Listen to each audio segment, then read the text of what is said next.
چې شرکا په قربانۍ کې دا څومره پکار دي. نو مسله دا ده چې کچرته کې ګډ و یا بیزو نو په هغې کې یو کس قرباني کولی شي، د یو کس نه زیات په هغې کې قرباني جایز نه ده.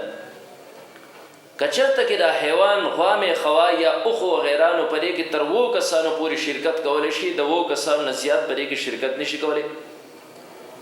او د جف او د طاق مسله یعنی د یو نه والا تر 2 پورې په دې کې انسان هر څومره تعداد شي، که یوي که 2 3 4 تر 2 پورې دا روا دي جایز دي. البته را طاقه د چې دی دا ښه دی غوره دی مستحب دی، او جف عادت دا جایز دی. عوامو کې مسله دا شریکه ده چې یو دی یا 3 دی یا 5 دی یا 7 دی په دې قرباني کې، او که د دې نه 4 دی یا 6 دی یا 2 دی نو په دې باندې قرباني نه کېږي، نو دا خبره غلطه ده. جف او طاق دواړه یو شی دی، که طاق ډېره غوره ده که طاق نه جفې بیا هم جایز دي. نو بیزه کې او ګډ کې یو کس قرباني کولی شي، زیات نشي، او په نورو حیواناتو کې تر 2 پورې کولی شي. فتاوی علمگیری لیکلی یجب ان یعلم ان الشاة لا تجزئ الا عن واحد. پکار ده چې دا مسله انسان ته معلومه وي چې په بیزه کې د یو کس نه سوا قرباني نه جایز کېږي. وان كانت عظیمه، اگر که دا بیزه ډېره زیاته غټه ولې نه وي.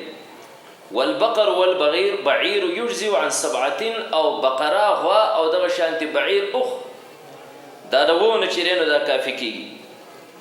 مسلم شریف کی روایت ہے، روایت حضرت جابر رضی اللہ تعالیٰ عنہ روایت ہے، دے فرمائے قال خرجنا مع رسول اللہ صلی اللہ علیہ وآلہ وسلم محلین بالحج.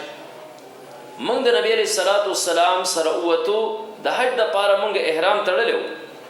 فامرنا رسول اللہ صلی اللہ علیہ وآلہ وسلم، نبی علیہ السلام منگ تا حکم وکو ان نشترکا فی الابل والبقر کل 7 منا فی بدنة، چی منگا قربانے کی په غوا کې او په اوښه کې 2 کسان چې دی نو دا شریک شو.